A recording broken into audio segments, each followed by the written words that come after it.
much, everybody, for joining today's virtual boardroom. The topic is boosting your mental fitness by building habits for a powerful and positive mind. So today's session is being facilitated by Juliet Morris. So I'll hand you over to Juliet and she can give you an outline of today's session. Thank you. Hello, good afternoon. Thank you so much for giving up or sharing your lunch break with me today. I'm really delighted to bring this to you.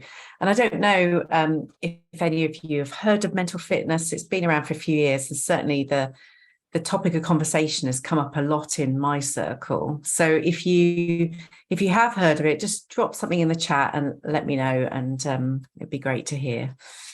So let me tell you why I'm here. So I've often heard throughout my career about, goals are goals. We have to set them for a whole year, potentially we're running 3-year strategies, 5-year strategies. And so often we see that goals fall away very quickly after we make them beginning of the financial year, but also personal goals as well. I'm not a fan of New Year's resolutions because I always give them up by the time the end of January comes around. And then there are always thoughts that get in the way of our success. And why do others never see their potential? And then why do others not see mine? Those questions are always percolating in my head. So these are just a few of the reasons I started my HR career over 20 years ago. And it started my journey to helping people and businesses evolve and shape their future. And mental fitness came into play for me at the height of the pandemic. I was feeling exceptionally challenged with running a business, homeschooling, being confined in 4 walls, and I was really struggling. And I came across mental fitness, and to be honest, I was really skeptical. And I thought, oh my goodness, here we go. It's another course, another bit of jargon. But there was a part of me inside of thinking, is there a glimmer of hope that it could help me and help me with the outcome? Well, I have to say, just over a year now, I've been doing on this journey, and it's been absolutely phenomenal. And I promise I'm not just saying that. I practice it every day and have done for about 14 months now. And I initially joined the 7-week course and went on to practice and share it with my clients. There are 2 important distinctions that I have for it. So my need at the time was to cope with the challenges and anxieties I was having as to what was going on in the world and in my own life.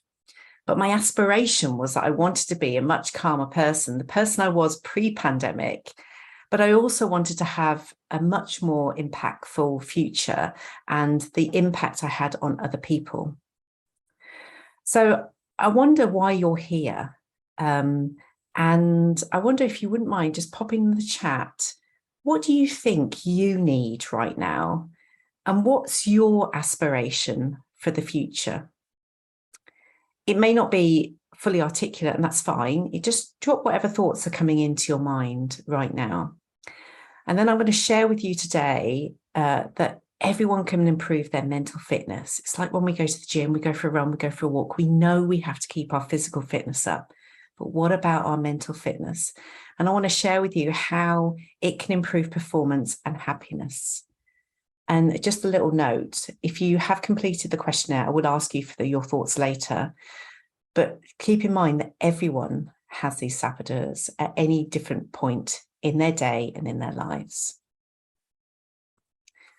So if you have any thoughts about what you need right now to cope with the challenges that's going on in the world, and maybe your aspiration, just drop them in the chat as we go through.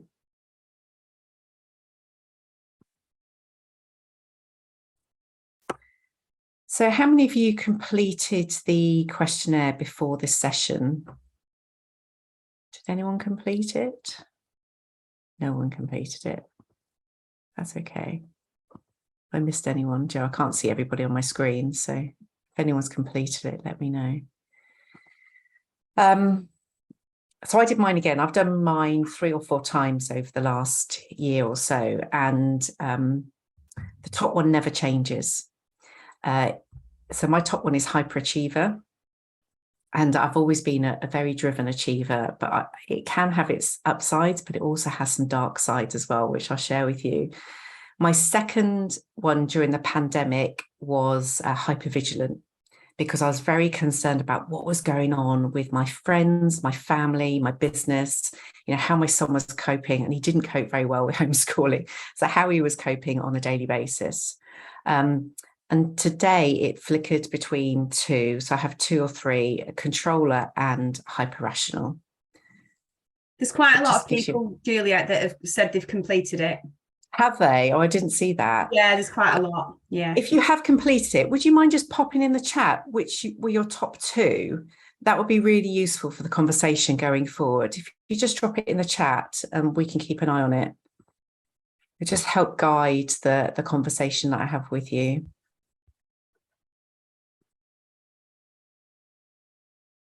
Okay. So while you're doing that, let me just share this. So mental fitness. The original study was done by Shazad Shamin, and he's done huge amounts of research on it. And he came up with this definition. So mental fitness is about how to grow the 3 core mental muscles to thrive in challenging times. But I have to say, it is so much more than that. Only 20% of people achieve their full potential. And I've always described myself as a potentialist, and I want to improve that number. If more people could thrive through challenge and transition, then more people would be happier and improve that performance. And I can honestly say I've seen that in every client that's gone through this journey with me.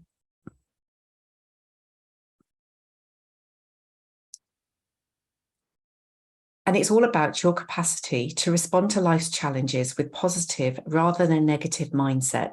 Now, I'm not talking about, those people who go, just be happy with what you've got. You're having a great day. It's really good around here. This isn't positive mindset, right? The impact of being able to switch your mindset and know when those challenges are coming in and know when your own mind is sabotaging your own performance. If you recognize those, you'll get peak performance, you'll achieve peace of mind and wellness, and you achieve healthier relationships. And I said earlier, there's been a lot of research done, and it centers around these 4 things. So there's lots of neuroscience involved, there's performance science, positive psychology, and then the cognitive behavioral psychology, which forms positive intelligence. And the research is done through CEOs, Stanford students, world-class athletes, and over 500,000 participants from 50 countries. And that number's growing. I don't know what the latest number is, but it's quite phenomenal, the amount of people doing this right now. And this was some of the research he did. So I've only listed a few on here, but we've got higher PQ workers, which is positive intelligence quotient, take fewer sick days and less likely to become burnt out or quit. Higher PQ CEOs are more likely to leave happier teams who report their work climate to be conducive to high performance.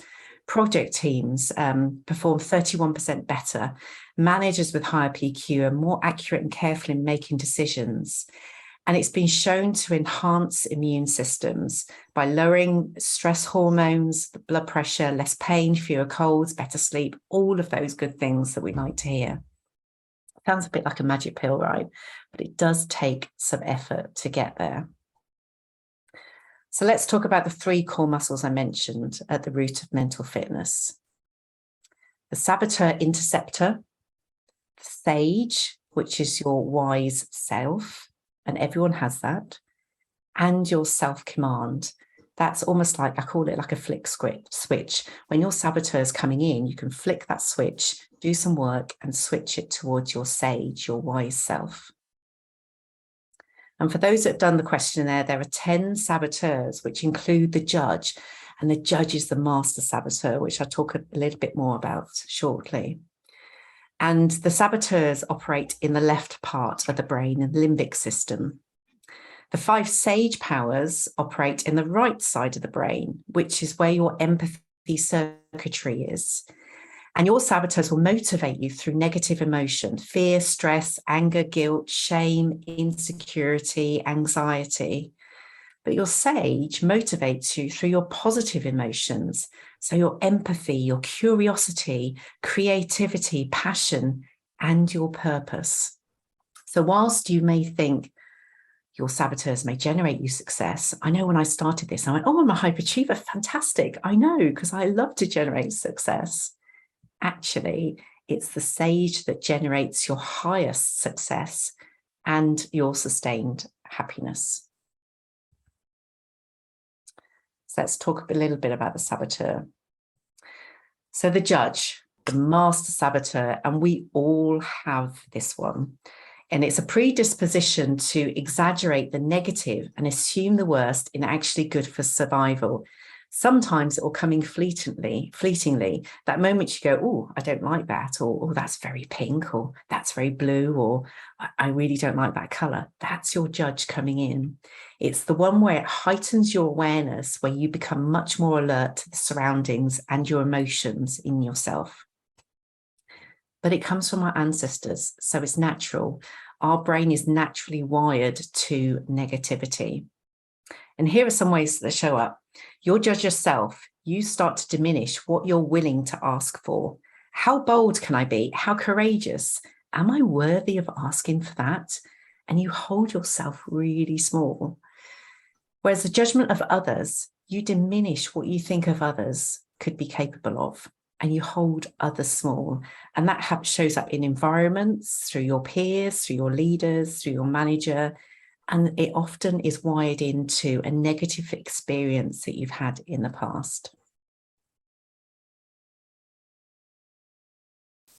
So I'm sharing just this one because the pleaser actually comes up a lot as one of the highest saboteurs in HR professionals.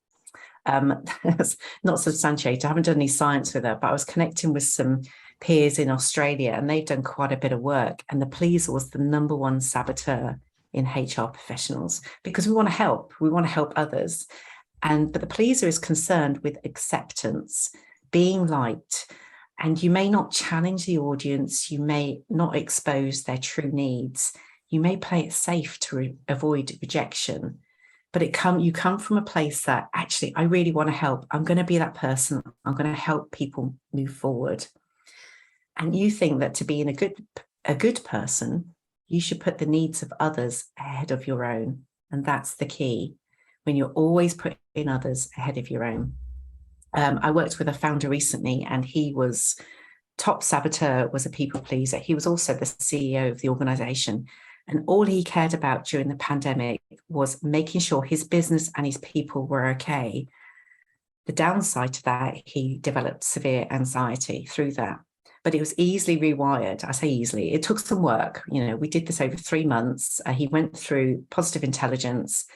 And the upshot of it, I think about 3 weeks in, it was a phenomenal change. I can't emphasize how amazing it was to see the switch flick in his own mind, that he was becoming aware of his own actions and how he was helping others at the detriment to himself. So let me just have a look in the chat. I can't see the chat for some reason. What were Joe, can you see the popular ones that came out? What the top saboteurs? Yeah, so I've made done a bit of a tally. So hypervigilant is the top one, closely followed by hyperactive, and then after that, restless, and then after that, the sort of 3 avoider, pleaser, stickler. There's a couple of others, but there's only 1 in the others. Yeah, that's really interesting. And I do wonder, actually, you will know this better than I do, those who have completed the questionnaire. The hypervigilant could be, and I know this, I'm aware of this, you're constantly trying to be aware and prevent the worst things happening for other people. And with a world that's in so much flux still right now, and organizations shifting really quickly, it could be heightening that hypervigilant. We all have these saboteurs, and they all come into play at slightly different times. But it's possibly that my hypervigilant was the second most highest during the pandemic. And I was aware of that because I suddenly felt anxiety that I hadn't felt before. And I was really concerned about, I'm just going to help this. I need to make sure my son is online at 9 o'clock. Oh God, he's having a meltdown on the floor. What am I going to do? And you're suddenly trying to counterbalance that. That's quite extreme, but those things do come into play.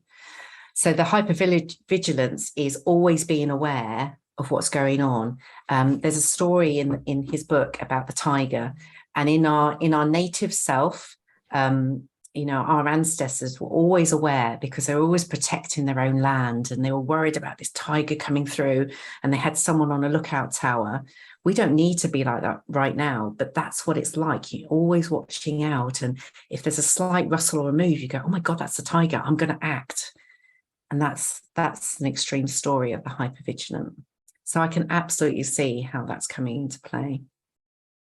So on the screen here is a bit of fun. So somebody kindly put these images together, and they're brilliant. So in the middle, you'll see the judge, with the hammer and the klaxon. And then you've got the pleaser, the avoider, the controller, meticulously going through, wants to make sure everything is nailed in at the right time. The hyperachiever, the stickler, the hyper-rational, always looking for data and opinions, restless, constantly moving on, can't settle for one thing, wants to do lots and lots of other things at the same time. The hypervigilant, almost like that fear state. And the victim, where you go, it's just not fair, it always happens to me. The upside, the sage powers, empathize, explore, innovate, navigate, and activate. And we all have this. We just need to know how we activate that side of our brain to achieve it. So for those that haven't completed the questionnaire, please do. It's completely free. And this is what the results get in. So you put in your email address, you fill in a questionnaire, and then you will get emailed these results. This is just an example. And then you can click in and explore the saboteurs in a bit more detail. What I'll offer to this group, if you'd like to have a chat with me, completely complimentary, about your saboteurs, please get in touch. I'll share my details at the end. So let's go in a little bit deeper. Are negative emotions good for you? It's an interesting question. But here's another one. Is pain good for you? Someone said to me, yes, it is, because it makes you much more aware. Well, that's the truth, right? It is. It does make you much more aware. But who has caught their hand on a hot iron, a grill, or a hob, or something that's burning hot, and you go, oh, ouch. Your reaction is to pull your hand straight away. If pain was really good for you, and the negative emotions that come through, would you hold your hand on that hot stove or that hot iron, that hot plate? You wouldn't. You would take it away. And that's what we mean about negative and painful emotions. So it's only helpful for 1 second, a minute second, as a signal to you that something's wrong.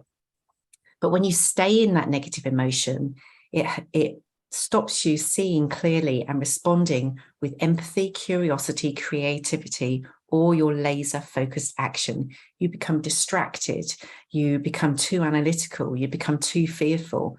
And that's when all those feelings of, we talk about imposter syndrome and perfectionism, that's where all that comes into play. The negative emotion is a saboteur. Okay. So your sage, it lives in the region of your brain associated with positive emotions, peace and calm, and clear-headed focus. It's why quite often, for those of you who've been on holiday, and I don't know if you've seen it, but I've worked with CEOs who go, I have to get through to that next holiday.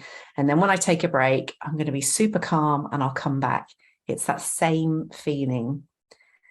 And when you're calmer, you become more creative because you can see that blank sheet of paper. You can start sifting through all the things that are going on in your mind. You can see the bigger picture. And you can operate from a sage perspective.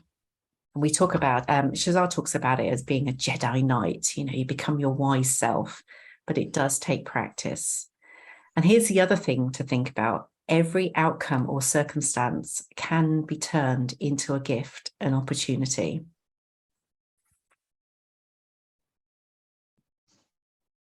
So question, which perspective is true? Is a saboteur bad? And is the sage a gift? Well, whichever you believe will become true. Okay. So I talked a little bit about self-command and how this takes practice. So I'm going to run a little exercise for you. Some of you might think it's a bit woohoo out there, and it's not. When I'm coaching clients who've got an interview, for example, and they're suffering from anxiety about going into a meeting or someone they really don't like, I get them to do this. So self-command is all about short PQ reps, positive intelligence quotient reps. And I want to run this example for you. So we're going to work on the sense of touch. And it's really useful, and it's something you can take away. So if you'd like to play along with me, I'd like you to just get your fingers, and I just want you to rub your fingertips together so intensely that you can feel the ridges on your fingertips. Okay. So rub it quite firmly and only focus on your fingertips. If you find yourself distracted, you can close your eyes and keep focusing on your fingertips. Now I want you to touch your device. So it could be your laptop or your phone or your desk. Gently move your fingers along that so you can feel your fingertips and feel all the ridges. Maybe your desk isn't as smooth as you thought it was. You know, feel all those senses that are coming through your fingertips.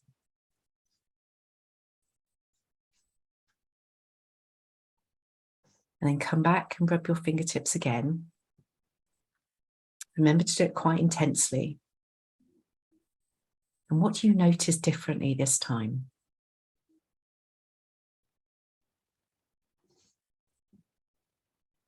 And then I want you to open your eyes if you've got them closed. So that was just a short 10, 15-second burst of a PQ rep. So how did you feel? Did you notice the ridges on your fingertips? For some of you, when I first did this, I went, oh gosh, I really need to go and get some hand cream because my hands are really rough. But you start to really notice all the sensations. And what I encourage you for the rest of today is notice your touch.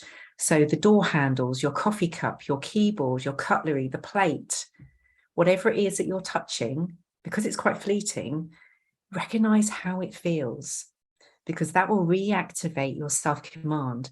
So you are in charge of your feelings and your emotions rather than your saboteurs. See how that goes. And do let me know. I'd love to hear. I found it really powerful and I become really self-aware of what was going on.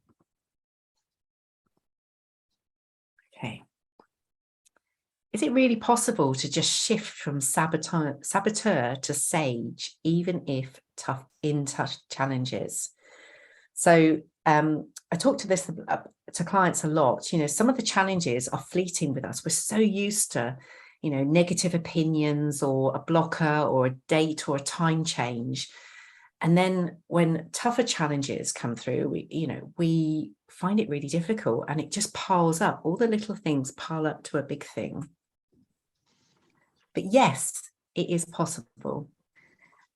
From personal experience, it was truly remarkable. And I often say, and it sounds very dramatic, but I often say this saved my experience during the pandemic, doing this training, and the people that I was working with. And I have it on my phone.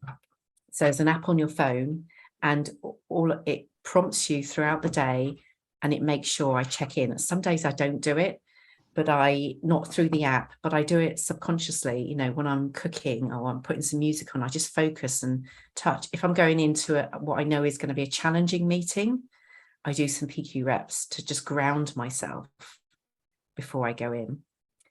So yes, it's possible. And the speed of the depth shifts depending on your mental muscle strength. And the app gives you a little dial about how that's going. So it's 15 minutes a day. And the training is for 4 to 6 weeks, 6 to 8 weeks. But success requires an intense initial practice. So we talk about 15 minutes a day for 6 to 8 weeks. And then you practice throughout the year. And when you sign up to the course, you get the reps that you've been going through, the app, the training, you receive that for a whole year. So 12 months, you have access to the app to really enforce how you are practicing, how you're doing, creating those habits. And it does take, I would say, at least 6 months before it becomes really habitual, before it becomes innate for you to practice. Now, if I don't do it, I miss it. I notice it a lot. So the program, the videos are 6 weeks in duration, and it's really magical. So you get weekly videos from Shazad himself, and they're an hour long, and you listen to those on a weekend. And then I meet with clients, either individually or in a pod of up to 5, for coaching support throughout those 6 weeks. And you get access to the app, which you download on your phone or your device, and you practice for 15 minutes a day. And it takes you through some topics. You know, it takes you through the saboteurs, and you pick the top 2 in your app, and you can focus on those. Also takes you through the judge as well. So you'll be working on your 3 priority saboteurs, and you can switch them around if you want, but it's good to keep them really.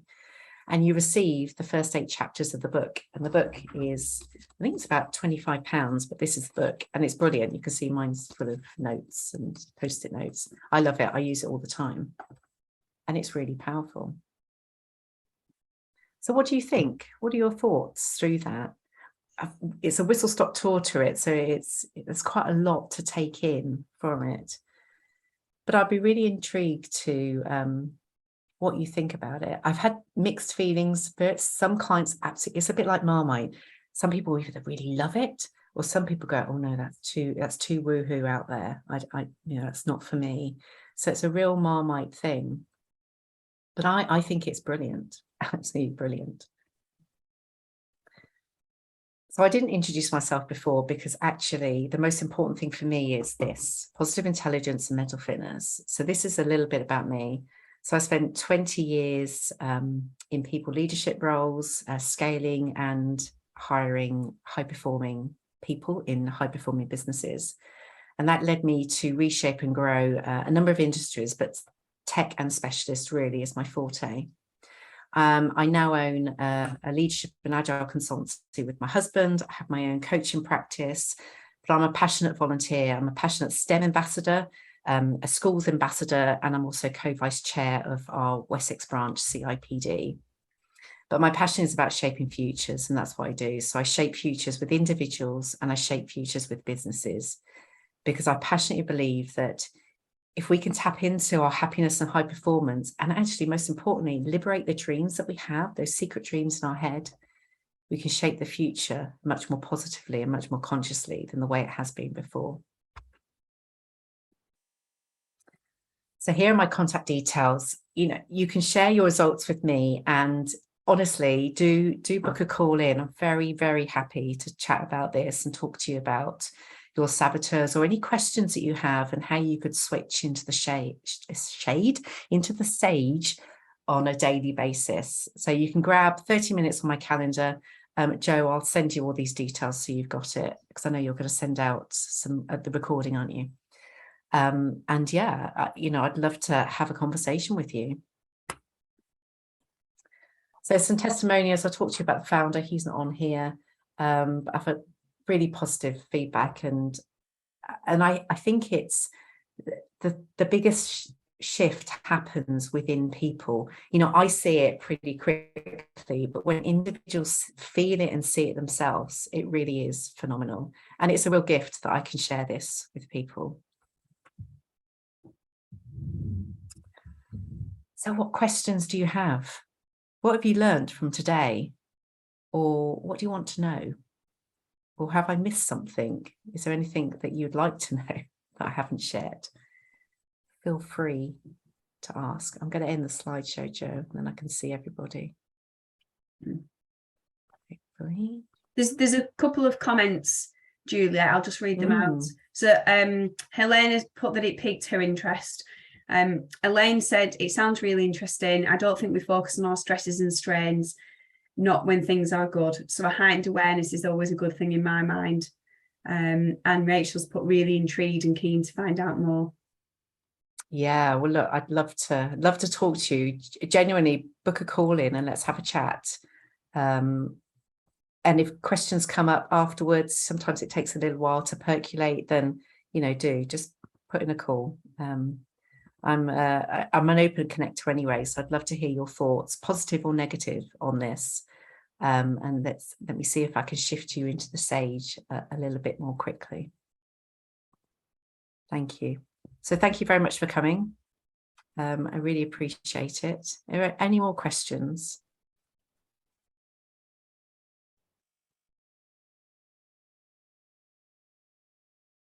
Elaine's put, do this, oh, wait a minute, hold on. Do the saboteurs change depending on what is going on, or do they stay the same? Potentially, yes.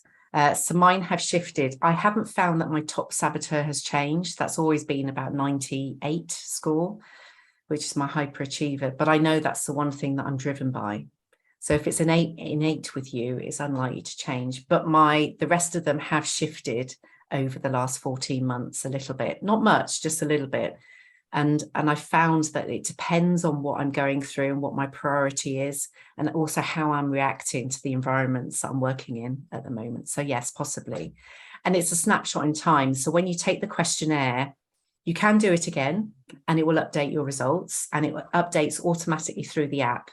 So if you use the same email address, then it will automatically update on the app that you're registered with, which is really good. You don't need to input it. And you can choose to focus. So if you stay on a practice over the 12 months, you can move those saboteurs around so you learn a bit more about the others. But if you have a strikingly positive, like an upsell really of the saboteurs, the top 2, then I would always focus on those top 2, because they're the ones that are getting in your way most frequently. Rachel's put that she feels like her whole body is warmer just by rubbing her fingertips. Oh, well, I don't know. So I'm also Asian, so I've done a lot of Tai Chi and things. But if you rub your hands together, it creates energy in your body. So when your hands get really warm, you can do that for like 10, 15 seconds. And if you're cold, you've got cold kidneys, side tip. But it warms your body up, and you can place your hands then on any part of the body and it warms it up. It's healing. So I often put it on kidneys in the cold, or, when you're not feeling great. But yeah, so your energy moves through your hands predominantly, because that's the 2 things that we use most often. So yeah, that's great to hear. Stephanie's asked, is the book only available in hardback? She prefers paperback. I think it is. Yeah, it is. And I know he keeps selling out, so I don't think it's in paperback. I think it's only in hardback, and it's not on Audible either. But if you do sign up to the course, I know I'm not just saying that, you do get it's a PDF copy of the first 8 chapters. And you can, if you've got a reader, it does play it for you, but you can just read it in your own time. Elaine's asked, has your chief saboteur reduced since you've been doing this? No, but it isn't necessarily about reducing them. It's making you aware, making you much more conscious of when it comes into play. So I know that, so mine's hyperachiever. I know that if I'm feeling dissatisfied because something hasn't landed quite well, or if I'm going, no, it has to be right before I launch, then I know that's my hyperachiever getting in the way, because I want it to be the best. And actually, quite often good is good enough, right? So if you're hyper rational, for example, and you're focusing all the detail, dot the I's, cross the T's, if you start to recognize I'm spending too much time focusing on that, then that's your hyper rational. So it's your awareness. So you do PQ reps, you check in, you talk to yourself and say, I see you. I'm not going down that path. I'm going to do this anyway. Okay, does that make sense? Elaine's asked, is the book like a manual? It is. So you can't see on here, but it has got the saboteurs in there. It's got the sage. It's got a lot of his research in there, and some case studies that he's taken through with clients. So if you're interested and you don't want to come on the course, you just want to buy the book, I don't get any commission out of it. So you can just go and buy the book. I know they sell it on Amazon or any other bookshop that you would like to purchase it from. Any other questions? Comments. Great questions. Thank you. Lovely.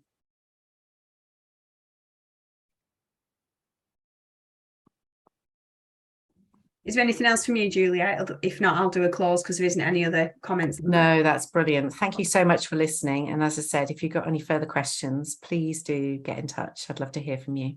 Okay. Thanks, Jo. Thank you very much, everybody. I hope you really enjoyed the session. I will send out the email like I normally do to everybody. If you want a copy of the recording and all the slides, then please put a post against the LinkedIn link that I'll be sending you. We're actually running 2 boardrooms next week, one on Tuesday, which is coaching in the moment, and one on Thursday, which is effective investigations. Details will be sent out in the email. Other than that, thanks very much. Thanks very much to Juliet for facilitating, and I hope you enjoyed it, and we shall hopefully see you all again. Bye-bye. Lovely. Thank you.